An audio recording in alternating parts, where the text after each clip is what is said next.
Member সাহেব বাড়ি আছেন নাকি? আপনার বাড়িতে আয় বসছি। বাড়িতে আছি, আয়ো ঘর। মেম্বার সাহেব, আপনি কি আমার টেয়াটা কিনেছেন নাকি? আমি এলাকার মেম্বার বানাইছি 5 বছর লাগে। আমি কি আমার টেয়াটা কিনা লাগিয়া আমি অত ঘুষ করে আমার টেয়া দরকার নাই। আমার দরকার এলাকার রাস্তাঘাট, কারেন্ট, উন্নয়ন দরকার। এনে টেহা আমরা ঠিক করলাম না, টেয়াটা সব ফালাই দিছো না। দিন কিন্তু একদিন আমার আইবো, আমার কাছে কিন্তু আর লাগবো। কয়দিন পরে কিন্তু ওই যে চাইলের কাঠ, বয়স্ক ভাতা, বিধবা ভাতা এগুলো আইবো, পরে কিন্তু আয়োজন। আমরা কিন্তু অনেক সময় আছে, ভালো একজন মেম্বার সাহেব। নাহলে কিন্তু আপনার নামে বিচার দিব, এলাকার লোক লইয়া সবাইকে বিচার দিব, টিউনের কাছে টিউনের কাছে আপনার কিন্তু পরে মেম্বার হয়ে যাইবো।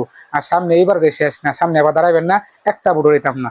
এখন সময় আছে, ভালো একজন মেম্বার। আমার ভুল হয়েছে, আমি তো এলাকার মেম্বার, আমার মাফ করে দাও। আগে যা করছি ভুল করছি, তোমরা আমার ভোট দিয়া এলাকার মেম্বার বানাইছো 5 বছরের লেগে।